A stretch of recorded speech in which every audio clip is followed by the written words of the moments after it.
helo was sent out. They initially spotted this vessel approximately 30 miles from Boutwell. They had a lot of monofilament, typical high seas drift nets on board on the main working deck. And when the helo spotted them, the crew started frantically trying to hide these nets. Monofilament nets usually are a key indicator of high seas drift net activity, as well as a net tube, which is just a round cylinder about 10 inches wide that the net will actually pass through from the bow of the vessel to the stern. So when the helo spots this vessel and sees these things, they call us back, give us the vessel's location, their approximate speed and heading that they're on, and then we can vector ourselves in to get on scene. Once we're on scene and we are present with the small boat, we try to stop the vessel, and these vessels have typically not been stopping for us.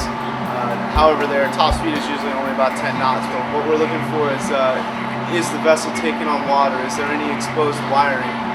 Are the fish holes full of water? Are they full of cargo? How's the vessel riding? What the roll period is? The net spreader, the net tube, and all of and the net bin on the aft part of the vessel, which would contain all of the monofilament high seas drift nets. Just a general quick sweep of the vessel to make sure that there's no safety hazards and it is safe for us to stay on board for the next couple hours and the next couple days.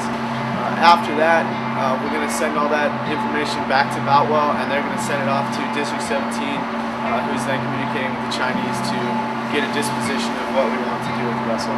It gets interesting over there.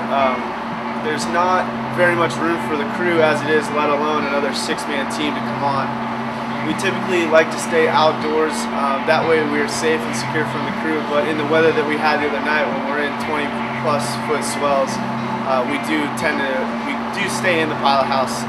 That way we can keep secure watch over the master and make sure he's navigating the way we want him to, as well as secure watch over the rest of the crew and the vessel. We bring over MREs, which a lot of the boarding team likes to refer to as Christmas. You know, you never quite know what you're going to get.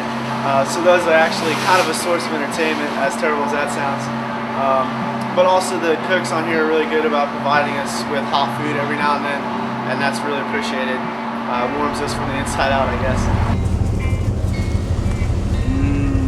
I think I'm gonna need another cookie on top of that.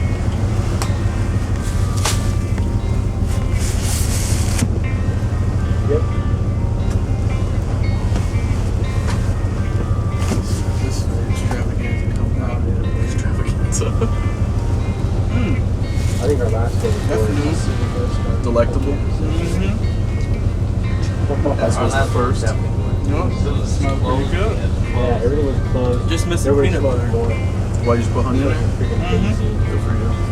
It's not the most comfortable place to sleep on the floor of a dirty squid boat, but we do get along.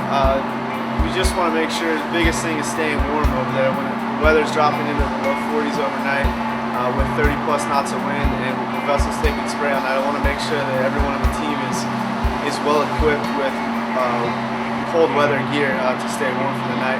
And then basically we pick out the spot we're going to sleep and we sack up for the night. Standing watches. Typical watches are 2 people up with the rest of the boarding team sleeping for the night. About 3 or 4 hour watches apiece. Mr. Shock dubbed that dog Francisca, short for San Francisco, which is the home that we're all longing for right now. So she's a good little dog, a little bit of a mutt, but she likes to play around. She's been keeping the boarding team fairly entertained over the last couple of days.